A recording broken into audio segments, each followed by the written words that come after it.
Hello guys, स्वागत है एक और नए ब्लॉग में। Welcome to my channel. कैसे हैं दोस्तों बहुत दिन से ब्लॉग नहीं बन पा रहा था क्योंकि मैं आप लोग जानते हैं एसएससी जीडी का मैं तैयारी करता हूं और एसएससी जीडी के पीछे ही पड़ा हुआ था क्योंकि मेरा मेडिकल था। पहले तो मैं जब मैं करने गया था तो वो तो मैं आपको बताया ही था। मेरा रनिंग वहाँ पे लगभग में 24 मिनट का समय देता है।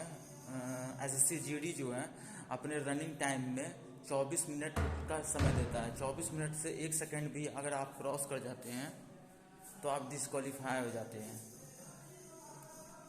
दोस्तों मैंने रनिंग जून में कंप्लीट किया था एसएससी जीडी का, तो उसका मेडिकल लगभग मैं इधर ही मैं 2-3 दिन पहले देख आया हूँ। मेडिकल में वहाँ जो अधिकारी थे वो अच्छे से मतलब जांच किए सारे बॉडी का पार्ट्स वगैरह जो भी होते हैं, नोकनी वगैरह। तो मैं यही बोलूँगा जो भी मेरे ब्लॉग देख रहे हैं और उनका सिलेक्शन एसएससी जीडी में हो चुका है और वो मेडिकल के लिए जाने वाले हैं, तो आप लोग जितने भी सारे डॉक्यूमेंट्स हैं आप लोगों का, जो मैट्रिक का और इंटर का मार्कशीट और एडमिट कार्ड, वो दोनों आपके पास होने चाहिए। और आप अगर कोई कैटेगरी से आरक्षण का लाभ लेना चाहते हैं तो उसके लिए आप जाति और आवासीय ये बना कर लेके जाना होगा आपको, और एक आप पहचान पत्र लेके जाना होगा आपको, जो कि आधार कार्ड या ड्राइविंग लाइसेंस कुछ भी लेके जा सकते हैं। ये सब डॉक्यूमेंट्स वहाँ पर लगा था मेरा भी।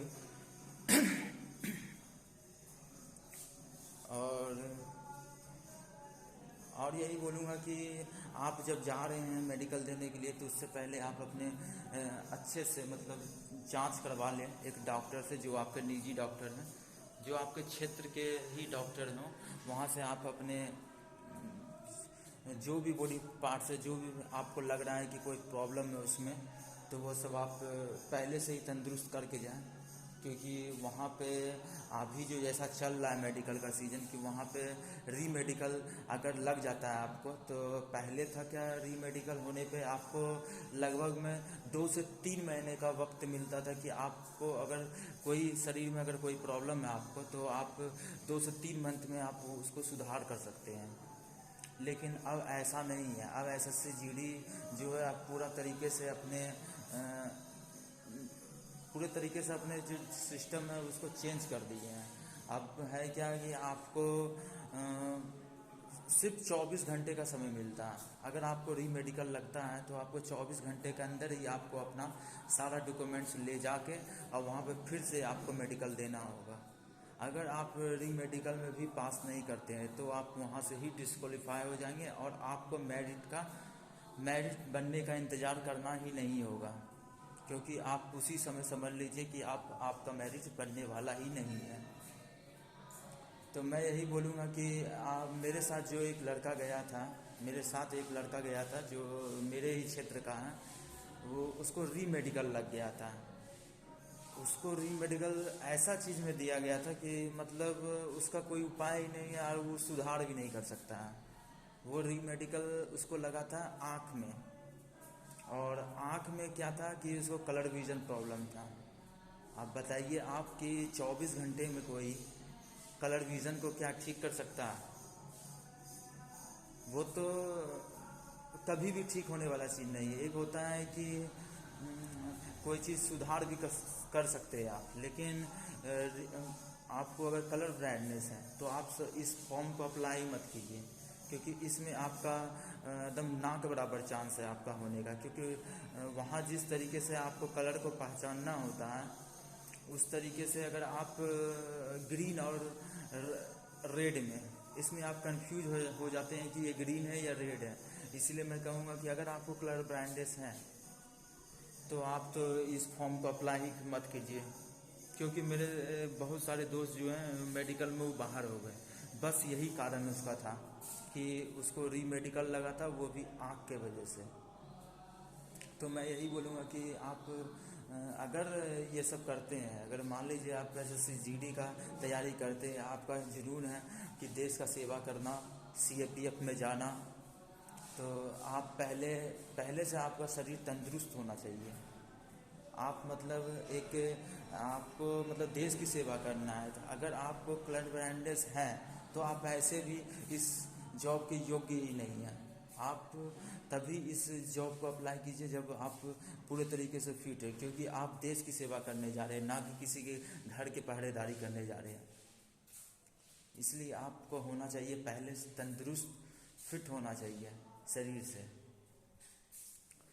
और यही बोलूँगा कि बहुत सारे लड़के मेरे आँख के सामने छटाए हैं वहाँ पे। मेरा मेडिकल जो था वो एसएसबी कैंप में था। एसएसबी कैंप आपका कटिहार आपका यहाँ पड़ता है, सिलीगुड़ी में एक जगह है, सिलीगुड़ी में हुआ था मेरा मेडिकल। ऐसे तो मैं भी अब वेट कर रहा हूँ सिर्फ मेरिट का ही, आगे देखता हूँ कि मेरिट में क्या होता है। अभी तो कुछ कहा नहीं जा सकता है, सोचते रहे हैं कि हो जाना चाहिए इस बार। ऐसे मैं पहले और भी फोर्सेस का तैयारी कर रहा था, इसलिए मैं ब्लॉग वगैरह बना नहीं रहा था। हम तो ये छोटा सा जानकारी आपको सिर्फ देने के लिए, मतलब बताने के लिए कि आप लोग अगर देख रहे हैं ये वीडियो तो आप लोग जान लीजिए कि एसएससी जीडी में सारे मेडिकल जितना भी होता है एसएससी जीडी का, मतलब सेंट्रल में जितना भी है फोर्सेस हैं, उसका जो आपका मेडिकल होता है वो बहुत ही टफ होता है। इसीलिए मैं यही बोलूँगा कि अगर आप सेंट्रल लेवल में अगर किसी सेना में जाना चाहते हैं तो आपको मेडिकल पूरा फिट होना चाहिए आपको, तभी आप उस फॉर्म को फिलअप कीजिए, वरना व्यर्थ है फॉर्म को अप्लाई करना। और रहा अगर आप पुलिस डिपार्टमेंट का तैयारी कर रहे हैं, अगर मान लीजिए स्टेट पुलिस में आप जाना चाहते हैं तो वहाँ है क्या मेडिकल उतना टफ नहीं होता है, क्योंकि मैं पिछले बार बिहार पुलिस में क्वालिफाई किया था 2020 में, 11,880 पोस्ट था जिसमें, उसमें मेरा सिलेक्शन हुआ था। तो उसका जो रनिंग था वो था 6 मिनट के अंदर आपको 1600 मीटर का दौड़ भागना है आपको। उस दौड़ में मेरा 5:31 में मैंने दौड़ लगाया था बिहार पुलिस का, जिसमें 5:31 का दौड़ था। और गोला जो होता है, गोला भी उसमें फेंका जाता है। गोला था, अगर आप 20 फीट फेंकते हैं तो आपको फुल मार्क्स मिलेगा। अगर आप 17 फीट फेंकते हैं तो आपको 13 मार्क्स मिलेगा। अगर 16 फीट से कम फेंकते हैं तो आप उसी समय डिस्क्वालीफाई हो जाइएगा। चाहे रनिंग हो या गोला हो, सारा चीज़ उतना ही इम्पोर्टेंट है जितना कि आप और मतलब जितना भी है। हाई जंप, जैसे हाई जंप में भी मार्क्स है उसमें। हाई जंप में है कि अगर आप 4 फीट फानते हैं तो 4 फीट अगर फानते हैं तो आपको 13 मार्क्स मिलेगा।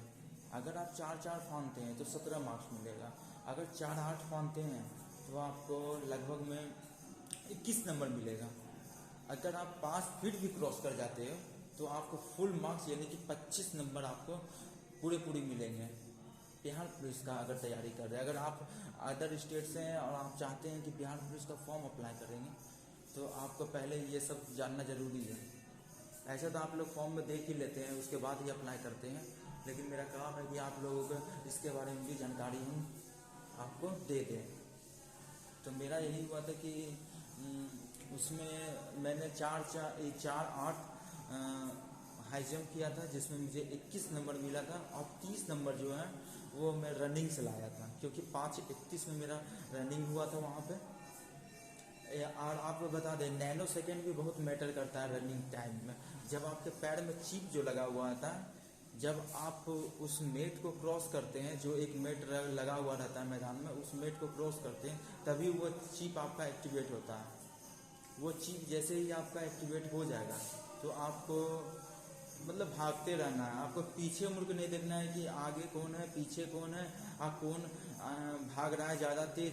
आपको जितना आप एफर्ट लगा सकते हैं उतना एफर्ट आप अपना पूरा जान झोंक दीजिए, क्योंकि इस नौकरी के लिए आपको दौड़ ही इम्पोर्टेंट है। अगर दौड़ में आप अच्छा खासा नंबर लाते हैं तो इधर अगर गोला वगैरह में अगर मान लीजिए आप कम भी नंबर लाते हैं तब भी आपका सिलेक्शन होने का चांस ज़्यादा बनता है इसमें,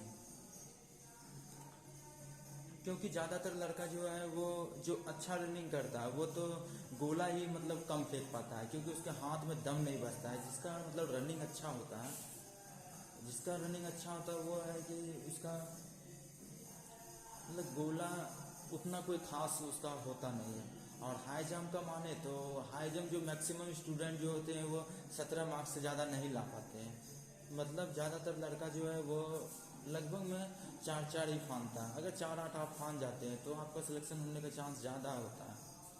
लेकिन मेरा इतना अच्छा खासा नंबर होने के बावजूद भी 11,880 सीट पे मैं डेट ऑफ बर्थ में वहाँ से फेल हो गया। जब मेरिट लिस्ट निकला तो उसमें मैं डेट ऑफ बर्थ में आया ही नहीं, क्योंकि 95 ही उसमें डेट ऑफ बर्थ था और मेरा डेट ऑफ बर्थ 96 है, जिस कारण से मेरा वहाँ पे सिलेक्शन नहीं हुआ बिहार पुलिस में।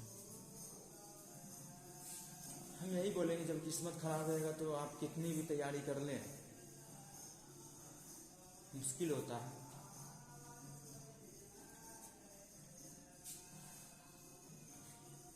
ऐसे आप लोग इस बार भी आने वाला है उसका बिहार पुलिस का बहाली। इस बार शायद 84 से 15 सीट है। उसमें देखिए अगर आप लोग अप्लाई किए हैं तो उसका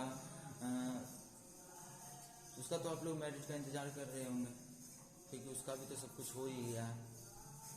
इस बार तो वो फॉर्म हम अप्लाई ही नहीं किए थे। तो यही बोलेंगे कि आप लोग तैयारी कीजिए अच्छे से, जोर शोर से, जुनून से। आर्मी में जाइए या बिहार पुलिस में जाइए, आपका दोनों का रनिंग जो है उतना ही टफ है। आप अगर बिहार पुलिस में भी जाते हैं तो उतना ही आपको रनिंग करना होगा। और आप अग्निवीर में जाते हैं, जो भी अभी आर्मी को अग्निवीर बना दिया गया है, तो वो भी उतना ही मतलब उसमें भी रनिंग है। अब आपकी इच्छा कि आप देश की सेवा करना चाहते हैं या स्टेट में सेवा देना चाहते हैं। ऐसे दोनों ही जॉब अपने अपने जगह पर बहुत ही अच्छे हैं। अगर आप आर्मी में जाते हैं तो उसमें आपको कैंटीन सुविधा मिलती है, जो कि एक बहुत अच्छा ही बेनिफिट है कैंटीन से, क्योंकि आपको वहाँ पे लगभग 50% ऑफ मिलता है। अगर आप किसी भी सामान लेते हैं मार्केट में जो आप सामान 100 में लेते हैं वो सीधा वहाँ आपको 50 रुपये में मिलेगा। इतने आर्मी वाले को छूट मिलते हैं कैंटीन के मामले में। अगर आप SCGD वगैरह में जाते हैं तो वहाँ पे आपको क्या कैंटीन तो है, लेकिन आपको उतना ज़्यादा बेनिफिट नहीं है जितना आर्मी वाले को कैंटीन कार्ड में बेनिफिट है, उतना आप लोगों को बेनिफिट उसमें नहीं मिलेगा। क्योंकि उसका कैंटीन में शायद हमको लगता है 25% ही ऑफ होता है। उसमें आपको 75% पे करना पड़ेगा, मतलब 25% किसी भी सामान पर डिस्काउंट मिलेगा आपको। कोशिश कीजिए आप लोग, मेहनत तो रंग लाएगा।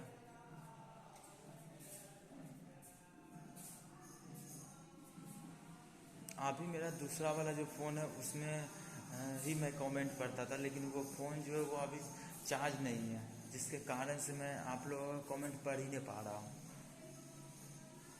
अभी लगभग मैं अभी ये भी नहीं शो कर रहा है कि कितने लोग देख रहे हैं, बस ये दिख रहा है कि कमेंट मतलब साइड में शो कर रहा है, एक दो करके आ रहा है। क्या पूछ रहे हैं वो हम बाद में आप लोगों को अच्छे से जानकारी दे देंगे, जो भी आप पूछ रहे हैं, SSC-GD से रिलेटेड हो या बिहार पुलिस से रिलेटेड हो।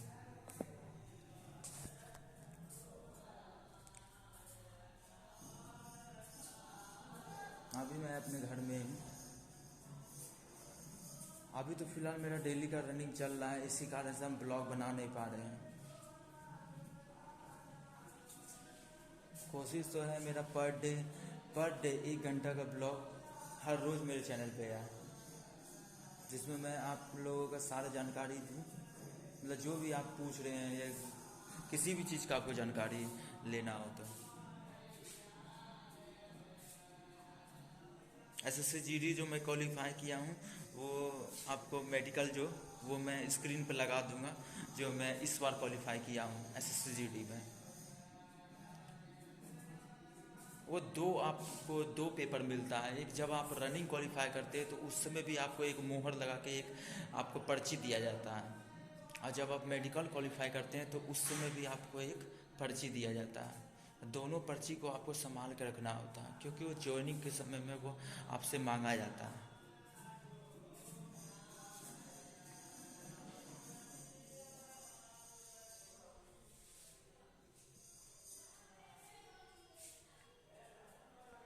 वो सब आपसे लेगा ही। ज्वाइनिंग टाइम में समय आपको सारा डॉक्यूमेंट्स, मतलब जो भी आप मैट्रिक इंटर मतलब जो भी हायर एजुकेशन भी किए हैं तो वो सारा आपको देना होगा।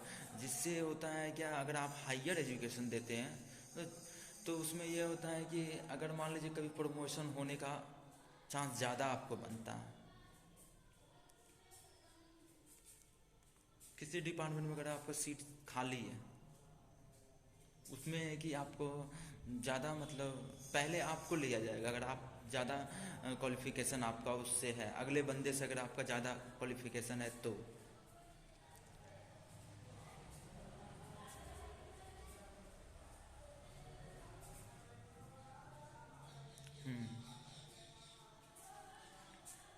यही सब होता है।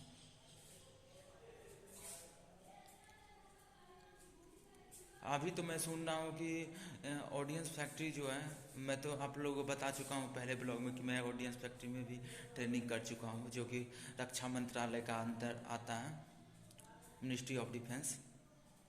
तो उसको भी सुना है कि एक तो 2017 से लेकर 2022 तक आज तक कोई उसका वैकेंसी ही नहीं आया।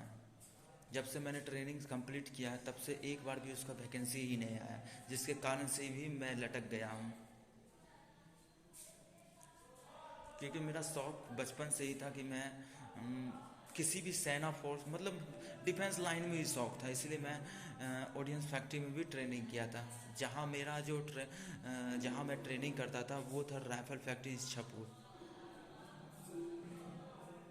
मैंने वहाँ पर 3 साल लगभग मैं अप्रेंटिस किया, अप्रेंटिस का ट्रेनिंग लिया, जिसमें से मुझे 2 साल जो था 2 साल मुझे ट्रेनिंग दिया गया कि प्रॉपर किस तरीके से बंदूक बनता और कौन सा मशीन कैसे चलाया जाता है। और 1 साल का जो होता है वो होता है आपका एक्सपीरियंस। उस एक्सपीरियंस में आपको मतलब देखा जाता है कि आप जो भी तैयारी किए हैं, एक्सपीरियंस का मतलब वो है कि आप जॉब बनाने जानते हैं कि नहीं। अगर किसी भी प्रकार का आपको जॉब दिया जाएगा, वो जॉब आप कंप्लीट कर पाते हैं या नहीं।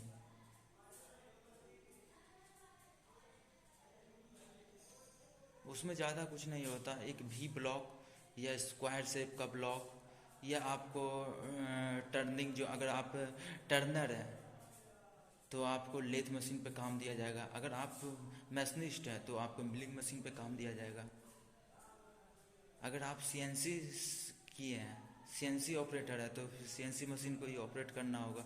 मतलब जिस प्रकार का आपका ट्रेड है उस प्रकार का आपको काम मिलेगा। मैंने लगभग मेरा जो ट्रेड है वो मैशनिस्ट है। मैशनिस्ट को बोला जाता है ऑलराउंडर। मेरा ट्रेड जो है उसमें आपको सभी प्रकार की मशीन की जानकारी होनी चाहिए, क्योंकि इसका नाम ही है मैशनिस्ट। मैशनिस्ट का मतलब ही हुआ कि आप सभी प्रकार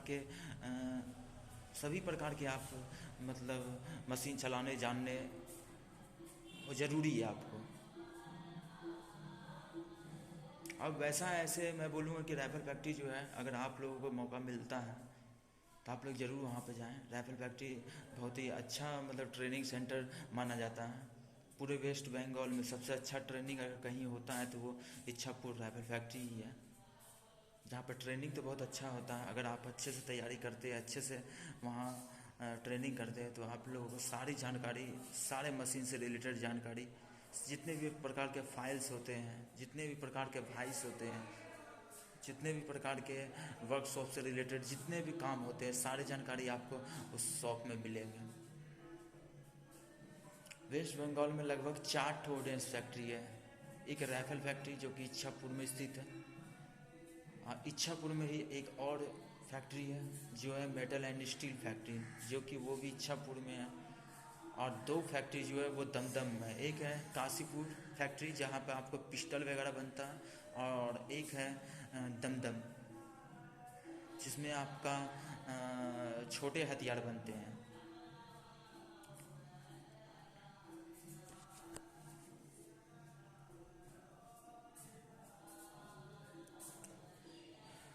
जिसमें भी जाएं मस्त रहें, मस्ती करें। क्या क्या क्या बोल रहे हैं? देखिए मेरा फ़ोन डिस्चार्ज है, और जिसमें मैं कमेंट पढ़ता था वो तो फ़ोन ही डिस्चार्ज है, तो मैं देख नहीं पा रहा हूँ कि आप लोग क्या बोल रहे हैं। ऐसे थोड़ी ही देर में उसको शायद बैटरी फ़ोन मतलब मैक्सिमम चार्ज हो चुका होगा फ़ोन। अभी तो बिजली है, आप लोग देख सकते हैं।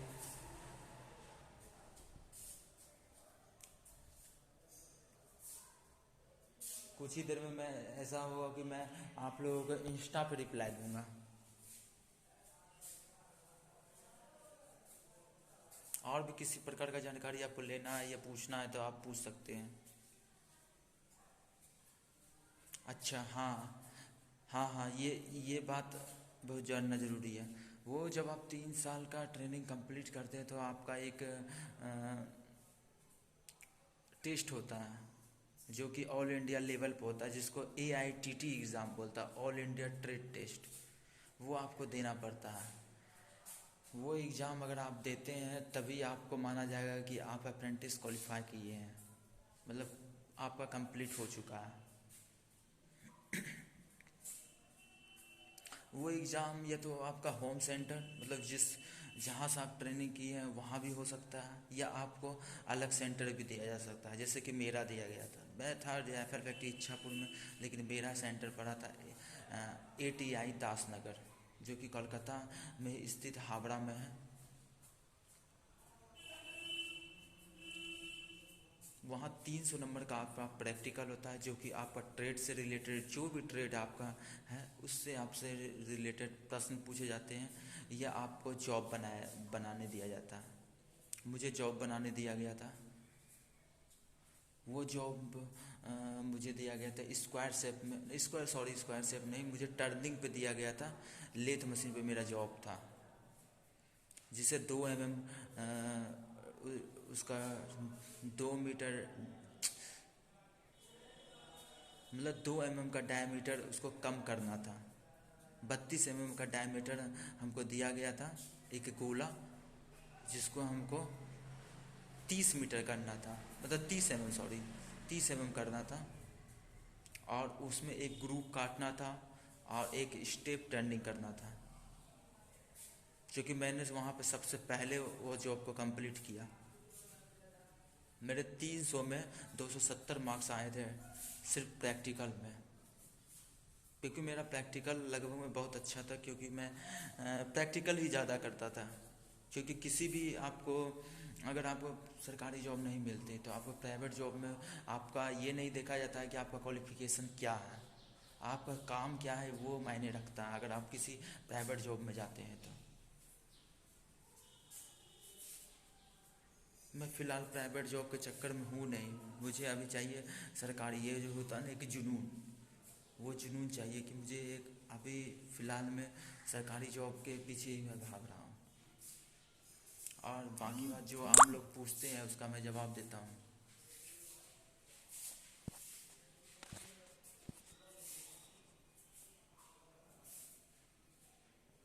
वो डिस्प्ले पे मैसेज आ गया था, उसी को हटा रहे थे। और क्या जानना है?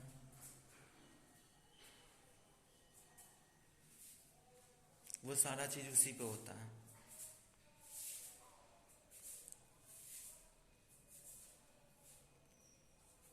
हम्म।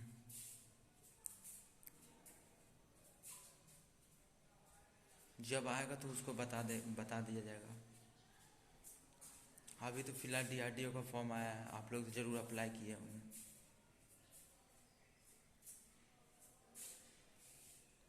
DRDO में 120 प्रश्न पूछे जाते हैं।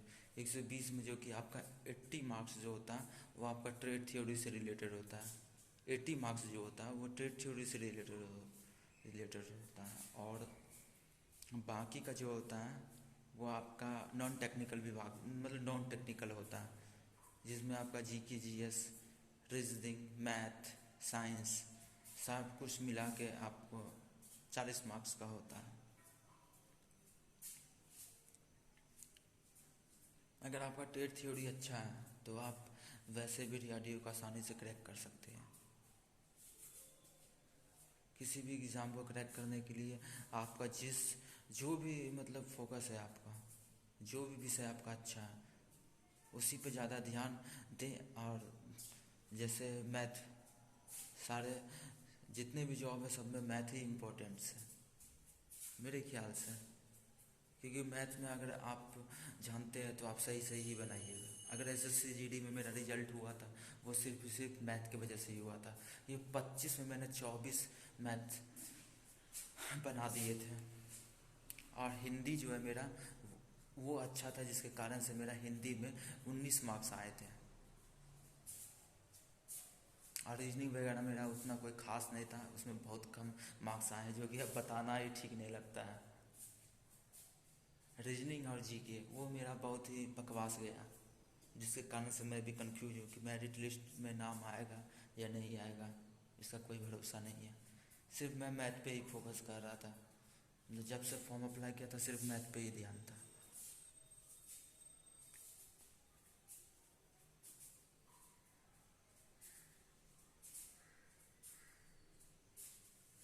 क्या कोई पूछ रहा है कि मूवी देख रहे हैं क्या? मूवी देख रहा हूँ। अगर आपसे बात कर रहा हूँ तो मूवी कैसे देख रहा हूँ? कोई आपसे बात कर रहा है और आप बता रहे हैं मूवी देख रहे हैं। मूवी देखूंगा तो आपसे बात कैसे करूँगा? कैसे आपको जवाब दे रहा हूँ मैं?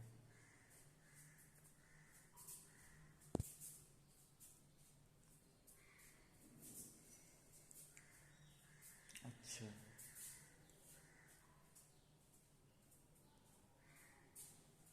पहले उसका एग्ज़ाम होता था, ऑडियंस फैक्ट्री में जाने के लिए पहले उसका एग्ज़ाम होता था। जिस समय मैंने गया था उस समय एग्ज़ाम होता था, लेकिन अब जो है वो एग्ज़ाम सिस्टम ख़त्म हो गया। अब आपको जो आपका मैट्रिक में मार्क्स है उसी के आधार पे आपका उसी के आधार पे आपका सिलेक्शन होता है ऑडियंस फैक्ट्री में ट्रेनिंग करने के लिए। और नौकरी पाने के लिए उसका तो वैकेंसी समझिए ऐसा है कि ओ एफ भी जो ऑडियंस फैक्ट्री बोर्ड वो तो समझिए सो ही गया है, जो कि अम्बाझाड़ी में ऑडियंस फैक्ट्री बोर्ड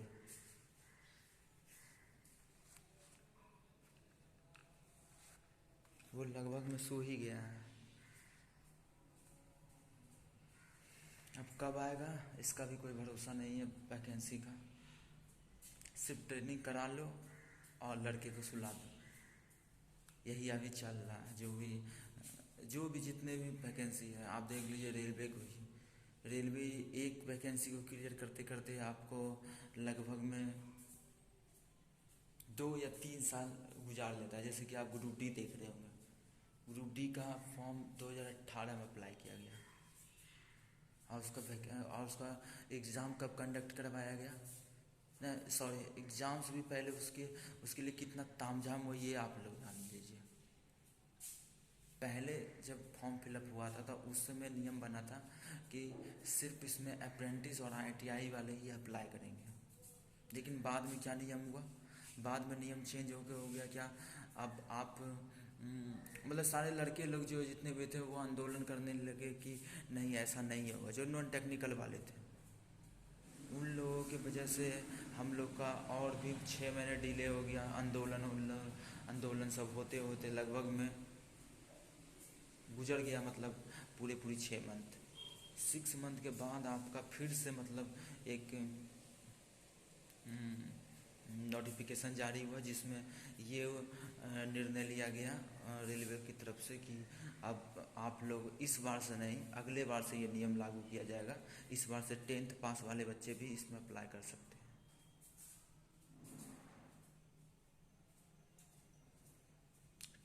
10th पास वाले बच्चे भी अप्लाई किए इस बार, 2018 में अप्लाई किए। उसके बाद से क्या नियम आया, फिर से एक नियम चेंज हो के आया 2020 में, जिसमें कहा गया कि अब ग्रुप डी के लिए प्री और मेंस दोनों लिया जाएगा। और रेलवे का कहना था कि इतने इतने बच्चे हो गए हैं जो कि प्री और मेंस अब लेके ही हमको करवाना पड़ेगा, नहीं तो परीक्षा ही हम कंडक्ट नहीं करवा पाएंगे। फिर प्री और मेंस के लिए फिर आंदोलन हुआ। वो आंदोलन फिर 6 महीने 7 महीने चला। उस आंदोलन में भी सारे नेता मंत्री ये वो बहुत बड़े बड़े भाषण दे के गए हैं। फिर सारे मंत्री लोग इस पर फिर विचार करके बोलते हैं कि नहीं, अब ये सिस्टम को रद्द किया जाता है, एक ही एग्ज़ाम होगा, उसी में आप लोगों का सिलेक्शन पाना है। फिर वो बात हो गया। उसके बाद फिर ग्रुप डी का एग्ज़ाम लगभग में 2022 आया। जब मोदी सरकार को वोट लेना होता है तब जाके उसका एग्ज़ाम चालू होता है। एग्ज़ाम 2022 में चालू हुआ क्योंकि 2024 में वोटिंग है। अब सरकार बनाने के लिए तो आपको भैया एग्ज़ाम तो देना पड़ेगा, एग्ज़ाम तो लेना पड़ेगा, सॉरी देना क्या, आप नौकरी तो दे नहीं रहे हो। तो अब जाके 2022 में एग्ज़ाम इसका हो रहा है। मज़ा तो आ रहा होगा जो एग्ज़ाम दे रहे हैं।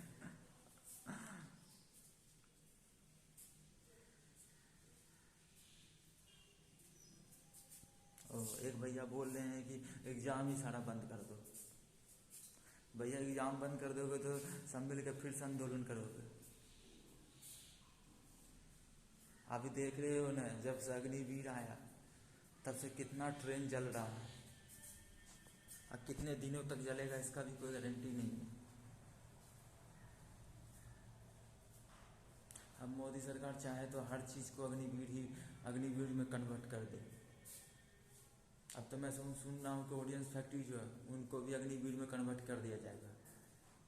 आप ऑडियंस फैक्ट्री में आएंगे, सिर्फ 4 साल अपनी सेवा देंगे, उसके बाद आपको रिटायरमेंट घोषित कर दिया जाएगा। ना तो आपको पेंशन की सुविधा मिलेगी, ना ही आपको पेंशन की सुविधा तो आपको 2005 से ही ख़त्म है। जो आपका बचा था ये जॉब का भरोसा, वो भी आपका हाथ से अब जाने वाला है।